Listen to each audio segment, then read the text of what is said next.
Put on your helmets and buckle your chin straps for the wildest podcast held in the Steel City.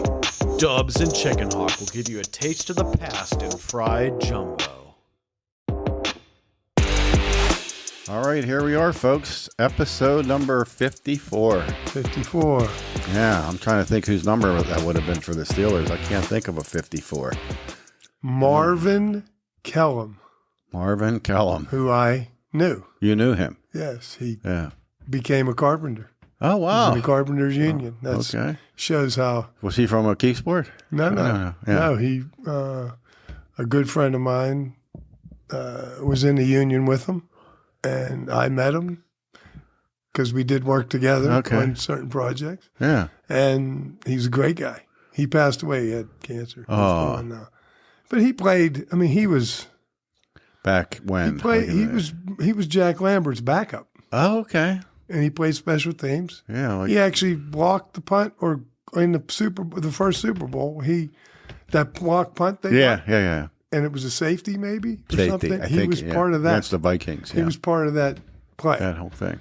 So All right, so hey, I'm here with my guest. I would say call him a star, folks, but the star at what? Mike Kemp, someone I've known a long time from McKeesport Tigers.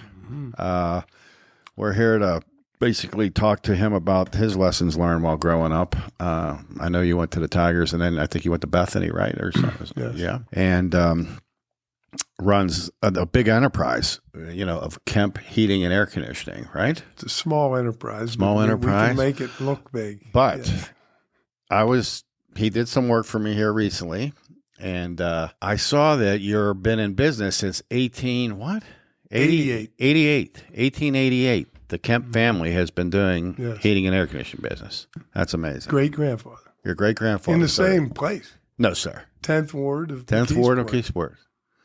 That's amazing. Mm-hmm. Now, I know how you managed to stay in business that long because you were excellent, you and your team that came here, because we had a little bit of trouble with our house here. I don't think it was done right to begin with, but you really helped us out and did great work. And I could see why your business. Well, we appreciate it. Since 1888. I didn't know, though, you were 165 years old. Right. A lot of people say that. Yeah, because, you don't look that old. You don't look like you've been in business since 1888. I look old, but I don't look that old. No, you don't look a day over, I'd say, 100. Yes.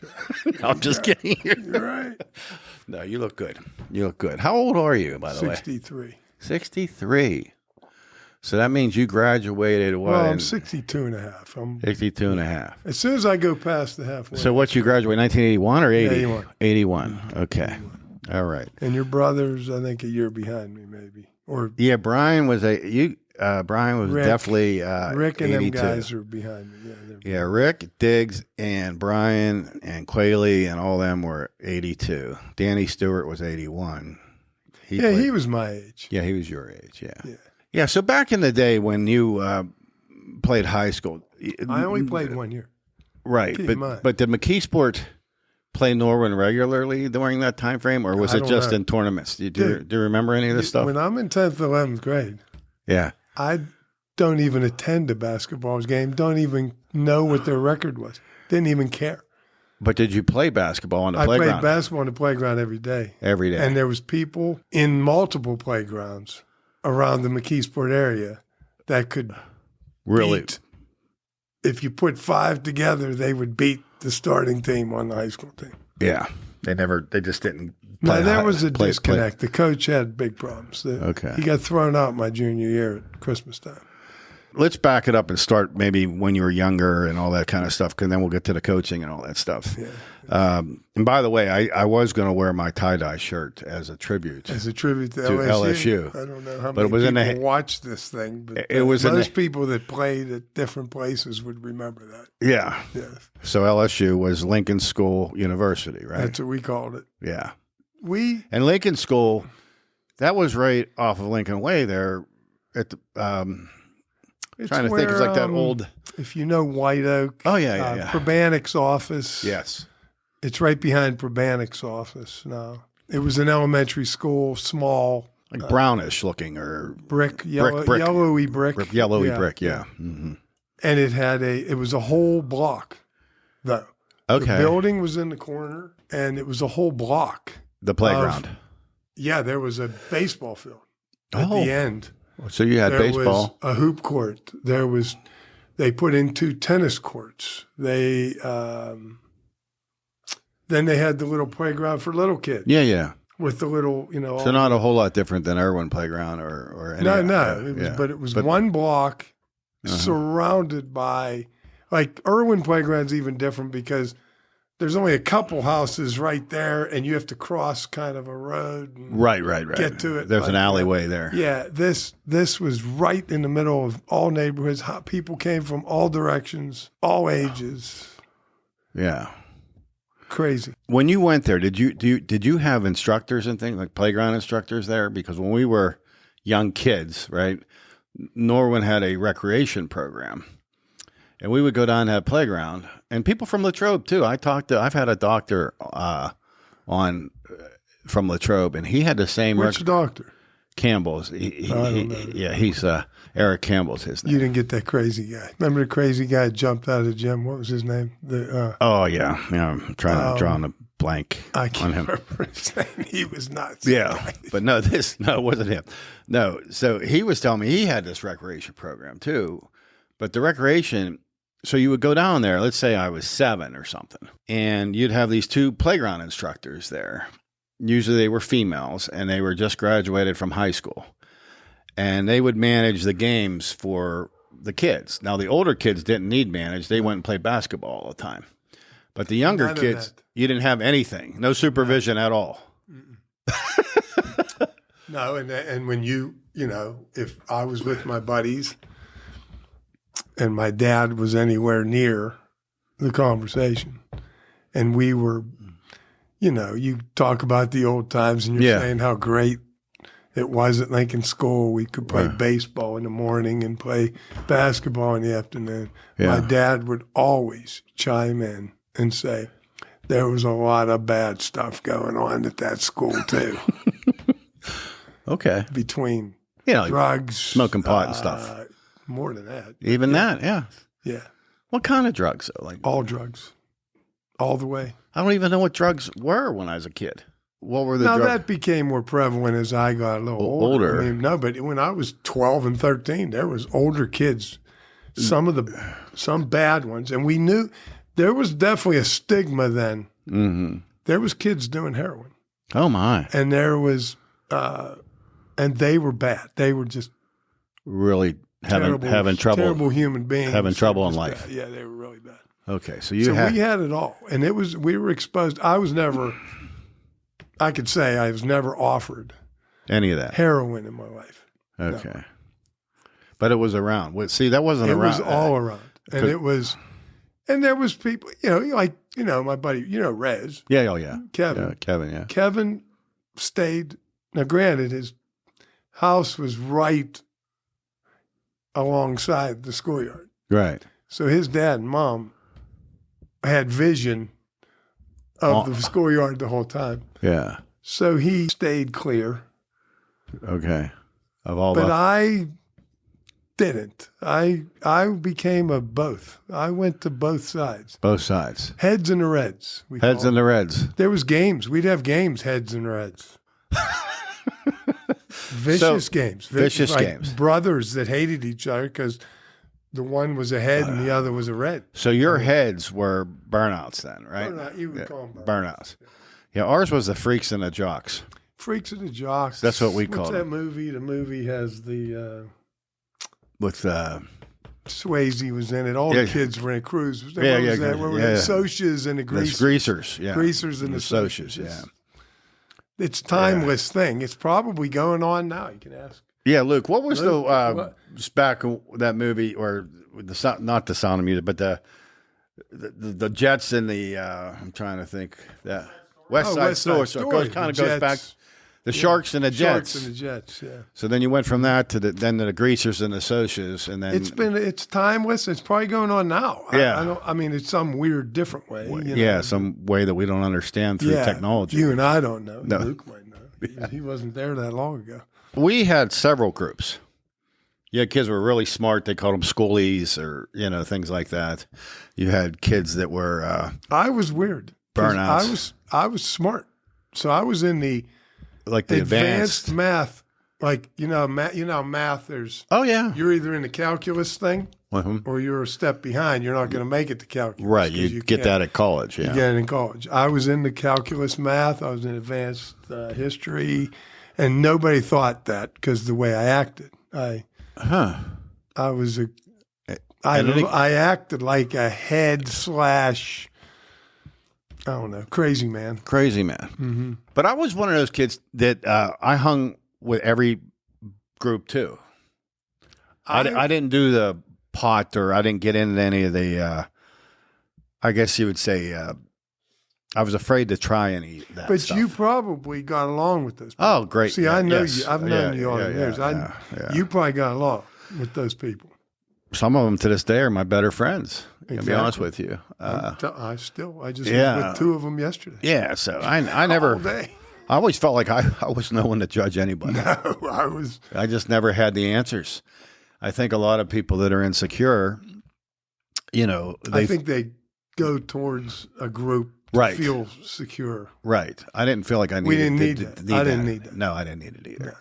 So I played sports, a lot of sports, but I was the same way with you. A lot of times I didn't even play for the team, the high school team. I just preferred to play at the playground. That's where I would argue with my dad about the Lincoln School experience because we played everything. We made up. I mean, they put one of those a trailer alongside the school. Okay.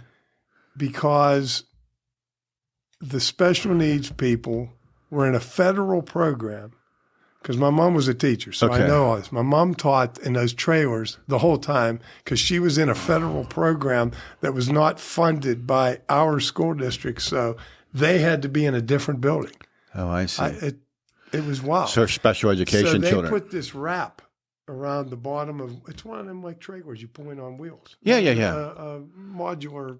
Yeah, building, right? Yeah, in So Florida they this- have a lot of that. They put this plywood stuff, masonite wrap around the bottom so you couldn't go under it. Oh, I see. Yeah. So mainly the heads started this.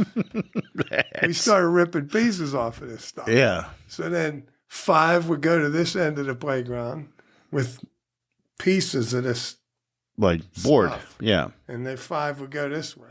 And then Battle. we called them murder boards. And we would just fling them at each other. And they flew through the air with no consistency at all. It was crazy. Like So one could just sling you right in the face. Oh, yeah. We had, it was crazy. People bleeding all over the Yeah, place. it was good. It was fun. Yeah.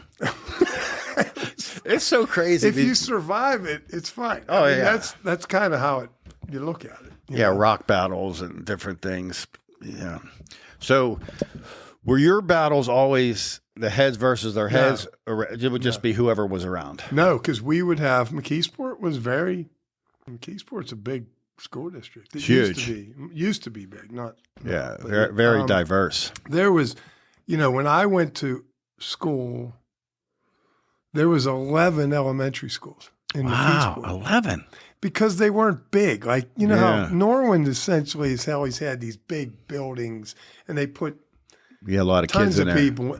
There was one 6th grade in Lincoln School Okay. and one 5th grade. And then 2 4th, 2 3rd, 2 2nd, 2 1st. That's it. That's all that was in that school. Yeah. So they were really neighborhood schools. So Yeah. McKeesport was really neighborhood driven. And it was cool because most of the schools had a hoop court Oh, yeah. within their boundaries. And no matter what it was, there was people playing hoop. And so there would be traveling hoop. We would go, like if we didn't have 10, we'd take 5, get in a car and drive to some other school, drive around looking to see Who can if get a there's game. Yeah. somewhere. It was awesome. So, and you had a lot ground to cover. You could play at Renzi, and there's just all them different There was places. no Renzi. No Renzi back in. No, They didn't have a basketball. Renzi had a ice or a street hockey rink where that hoop court is behind the fire hall. Oh, really? You know what I'm talking about? Oh, yeah, yeah. Richie Heck, baseball film there, Yeah. There was no hoop court around. No hoop court there. There was a hoop court behind the North Hall of the high school, which there was playing there. Most of the, well, not all, but a lot of the. What about up at the school. top of the hill from where you're at? Wasn't it McCourt or not McCourt? But what's the name of that? White Oak, well, McClure, Francis McClure. Francis McClure. Nothing outside there. Nothing That was there. too far away. Nobody would. I mean, I climbed that hill every day for 3 years, but to go to school. Yeah. I didn't want to climb that hill to go play basketball. So no, What about St. Angeles? Did they have basketball? they had a hoop court. Yeah. Well, they got the hoop court somewhere in my. They didn't have it when I was young, but They didn't have it. they built a big gym, Okay. and they became the best Catholic school around because they had their own gym, so they could practice every day, all the time, yeah. I remember coaching my brother-in-law, and he played on McKeesport Central Catholic, Oh, I see. and we had to play St. Angela, and we had to scrounge to get 2 gyms a week to practice where they were practicing 5 days a week Because they had their because own. they had their own gym. Yeah. Yeah. And then that White Oak Athletic Association, did That you was play in those games? In that the was evenings, they would have almost. Well, they had They would- a league there. Yeah. Mr. Neuschwander ran that. He had, it was really big for a while. Because we used to go Everybody down was there there. and play. Anybody who was anybody in schools wanted to play there. Yeah, we used to play there. Yeah. Yeah, all the time. And then when my coach came, every male in the high school went out for hoop when I was a senior okay. because the new coach came. The other guy got shit canned. Priscilla came. Everybody went out for hoop, and he took them to Ozanam, which became that's when that was really good. We played at least 3 city league schools when I was a senior. That was all good, and then that's where Kemp went like this. Yeah. And a lot you saw who wasn't ready for prime time. Yeah. Now, how was he able to develop you, or did you have the skill set already? Like, I had skills. I was dunking in 10th grade. Right. I went to the JV practice. but I remember you always having block moves. Different ways to get into the rim pretty well. There's different people that can work from that elbow down to the block better than others. How did you learn that? Just through playground stuff? That was mainly, I don't regret anything. But if I would have played in 10th and 11th grade, that shooting thing might have appeared somewhere earlier in college. And then I would have been really much better in college. But it didn't appear till I was out of college. Yeah, when we had Farina on here, he said he didn't learn how to play basketball till he went to college for baseball. He was freaking good. No, When but he he was said, a senior in high school. yeah, He couldn't miss. He had that same freaking shot. I was a kid, went to the games. Yeah. He caught it in the paint, fade away, count In. every time. but he said when he went to Akron to play baseball, though, that he really learned how to play basketball through the intramurals because the kids playing intramural were all the D1 football and D1 other dudes. Oh, yeah. And baseball and all this, kids flying all over the place. He was pretty damn good in high school. But he said he couldn't ball handle well. I mean, he figured out how to. That's a big thing that Farina would probably agree with, that the kids nowadays, they do learn all the little individual skills better than we did. all those like jab steps and stuff. Or right? everything. Just even dribbling, right hand, left hand. Everything. If, Rez says that all the time because Rez, they always compare him to his kid. Okay. His kid's 1,000-point scorer at W&J, right? Right, yeah. Michael, you remember him. Yeah, I remember. And then Rez didn't even get in the game at CMU till he was a junior. Huh. Okay? Yeah. And if you talk to the real guys, the Jay, me, all the LSU guys, Rez is better. Yeah. That dude can play. Michael had all those skills. Yeah. Rez was better as a player. Yeah, he could play. And it It's interesting to look at it that way. That's an interesting comparison. Jay and I talk about that a lot.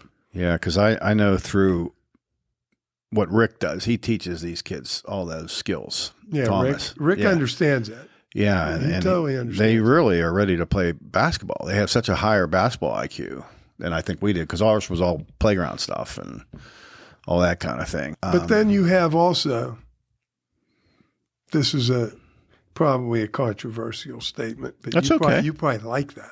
Of course. I like anything that shakes it up. The best athletes would rise to the top because there wasn't any extra. It was everybody just playing, and the best athletes would rise. Now they've specialized sports so much that people get technically good, and as they get older, they might not be the best athletes, so they don't end up the best. You don't have the best team because you have athletes that are playing volleyball, and they chose volleyball. They're just said, I'm going to play football. Or the best athletes that if they would have stuck with basketball, say, your team would be better. I believe. You have these people that are learning all these skills that are so good at the skills, but the bottom line is you're still not the best athlete. Right. And sometimes I look at that and I say, that's why some teams, they fade away as they get older. These kids, they have these group of kids that are these are the basketball kids in 8th grade. You know, and they stay with these travel programs, and they acquire all the skills, right? But then they fizzle. They were 5'9" in 6th grade, and they're 5'10". Correct. And there's all kinds of different things. Yeah, and there's also socioeconomic issues there. There's all kinds of stuff because there's only certain people can afford all that kind of stuff. It's so weird because I was listening to the fan radio show. I can't remember who was on there this morning, but it was a guy from Beaver County, I think Beaver Falls, and he got recruited for football and basketball. I'm drawing a How long Dietrich is his name, I think. Young? You mean young guy now? Or? Well, he would be the age of Darrell Revis, kind of. Oh, okay. That age. So 40s. What is that? 40s? Yeah. 40s, yeah. So he played against Darrell Revis in football, basketball, baseball, you know? And he was saying that the same point you're making. He said, I have a real big problem. Like with his kids, he does want them to play all 3 or 4 sports if they can, because you learn things in different sports that can really help you athletically. So your ceiling at the younger ages might be lower, but then at higher ages, it's much higher because you've stretched your mind quite a bit. You've learned, you built different muscle groups. You learned what you like and what you don't like. So this guy got recruited for football, went to Cincinnati. He's like, after a year of playing football, I said, I don't want to play football anymore. I transferred to Nebraska and he played basketball in Nebraska. Then he's 40-some-year-old guy? Yeah, he's 40-something. So he played football. He kept his skills up enough where he was able to do that. Yeah, but he didn't separate. Like his coaches in each sport would say, no, I want you just to play basketball. They all want you to. And he said, they're pushing that big time. And he said, I just wouldn't do it. I am a promoter of playing everything you want to play. Yeah. Because my middle kid suffered from that. He was pretty good. Yeah. And he suffered on the basketball side at Latrobe. Because he focused only on that. But when he was a senior, he was better than, I would say he was the 4th best player in the school, and they didn't have him on the team, and they lost like in the semifinal of the Whippeal. Wow. And he would have helped them. A ton. My kid was good. Yeah. But he really liked football. I see. And played everything. He played lacrosse. He played all these sports. He was good at everything, just like I was good at everything. But there's a culture at McKeesport where you're going to play multiple sports. Yeah, McKeesport does. And McKeesport's now getting small enough, I think, where they don't have as many people. So they're like Clinton, you play everything. Yeah. Yeah, because there just isn't any kids. They got 30 kids. Yeah. But McKeesport's getting smaller. And How many do you think they have now? McKeesport total seniors, like seniors. I would say the graduating class is in the 300s. I might be high on that. It might be lower than that. Wow, that don't seem possible. I graduated with approaching 600. 600, yeah. That's what It was like 590 or something, I think. Norwin was, when you graduated, say in 81, Norwin was around 650 then. Yeah.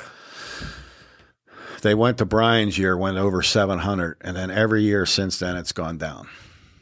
700 gone down? Yeah, oh yeah. Okay. So even with all these houses and stuff. Yeah. Well, do people stay in the houses? I guess. I don't know, but the kids aren't coming. We got 1.6 kids. You used to have, there used to be three or four. What's happening. Three or four, you know, sometimes 5 or 6.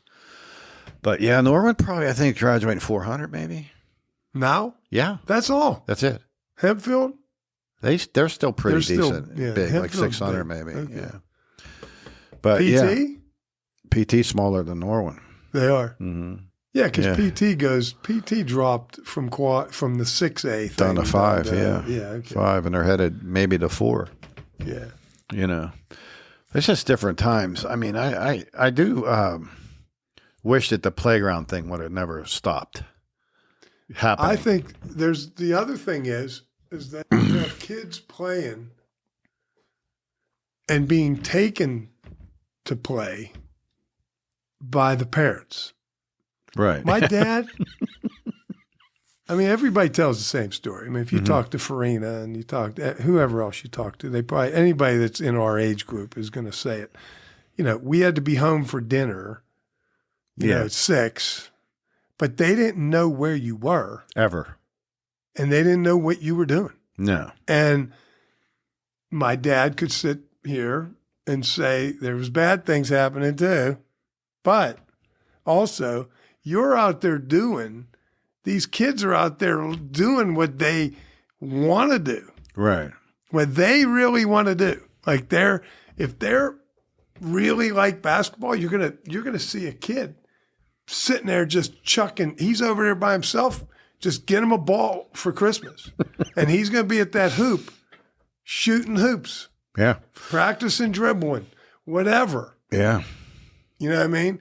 Nowadays, that organic, is that what you would call it? An organic development. Attraction, development into it isn't happening. I think the parents are steering it. And everything's scheduled. I got to drive you here. I got to take you there. You're not just going down, you know, and the kids that live near the playground, like Stewart, Resnick. Yeah. Resnick had nowhere to go, but he was hanging out at that playground. He lived right there. Yeah. He went That's right where, over that hoop. when we were kids, we were just there. It was, you got there at 9 in the morning. You never went home for lunch. I don't know what we did eat. Maybe like someone's mom down there would make us something, or we would go to there was a little corner store there that we would maybe get, I don't know, some potato chips or, I don't know, candy or something. Yeah. But no one had any money or anything. So then you just go home in the evening for dinner. That was it. And like you said, you could find your way into anything there. You could go do basketball if you wanted. You could play stickball if you wanted. You could play baseball. There was a baseball field there. If we couldn't field a full field, we just played a right field or left field. Or you don't play right field. Yeah, you play left field, shortstop there. Yeah, exactly. Throw it to you don't have a first baseman. You throw it to the pitcher before you get there. Right. Everybody has the same role. Yeah, you figure it out. Yeah, you figure that out and you play. It was fun as hell. It's fun as hell. Yeah, and we did. I mean, the schoolyard, and I could say stories forever about that schoolyard, about things like there was so many disadvantaged kids that were there that if we needed people to make a game, we would play football, 8-on-8 maybe or something, you know. We do that. We were doing 7-on-7 way before these 7-on-7s are happening now. We were playing that all fall at the schoolyard. And we would bring kids in that were wearing boots. And we'd make the teams even. Yeah, I know. A good friend of mine who I was with yesterday, Yeah. us two would take a bunch of these dregs, we'll call them, these kids. Kids that were just and right. then we'd make sure we'd put the jocks, and Rez was with the jocks at this point. Yeah. We'd put the jocks all on one side, and we'd say, "We'll play you guys," and they would laugh, going, "Come on, man, that's not fair. We'll give you no. We're going to play you Straight up." And we would get these kids to overachieve. Yeah. And just, they went home that night and they felt good. Yeah, they blasted people. We might not have won. We might have lost right at the end or whatever. It doesn't matter. But we motivated them. And that was my one friend, who is my best friend. He's like my big brother. Yeah. He's grew up in my neighborhood right by my house. He's a couple years older than me. Us two would do that all the time. We would always bring a team, a disadvantaged team, against the underdog story. The underdogs. We love the underdog story. Yeah, I love that story too. Yeah, it's fun. It is it's fun to be the underdog. It is. It is. It's awful to be the loaded team. Yeah. Because it's no fun. Well, it's always not. Bring in Denver Lee Perry and ask him how, because he always did that. That's what he did every offseason. He would load up. He would go recruit people. Division I players to build his team even better. Yeah. And I don't remember them winning many, though. And LSU had all these friends from around that schoolyard that didn't even play junior high basketball. Yeah. Most of those, a lot of the guys on our team didn't even play junior high basketball. Guffey played junior high basketball. Well, Norman was different. It was weird. Polchinski had such a stranglehold on athletes. What I mean by that is he created such a strong program that, a lot of the people wouldn't play football, wouldn't play baseball. Mm-hmm. He was one of those guys. So the other coaches hate him? They didn't care for him, right? Yeah. Because, for him, if you didn't make that commitment, you were going to ride the pine. Unless you were like a Stu or a freak, like a really, really super athlete or competitor or something like that. But if you were on the margins at all, where you may be going to be a fifth man or a sixth man or whatever, trust me, you might as well just save your energy and not go out for that basketball team if you play football and baseball or run track or any of that kind of stuff. He just wanted a commitment. And he had a summer program, too, that went all summer where the seniors and the juniors would run this camp for kids that were all the way from like 7 years old all the way up through to high school.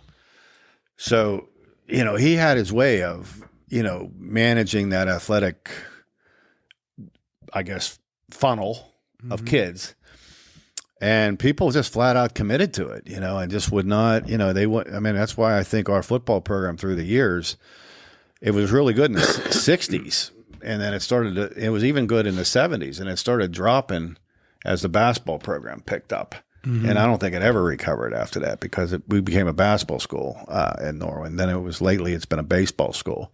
It's never really been a football school other than in the 70s and the 60s and 50s. But yeah, Paul, he just didn't really want you around if you weren't fully committed. It was strange. And he would know if you missed one practice in the summer thing, you know what I mean?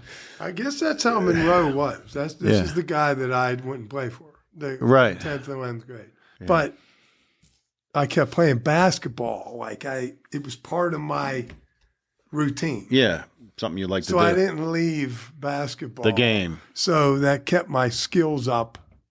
And that's when you got to go out. When Pasella comes, man, you got to go out.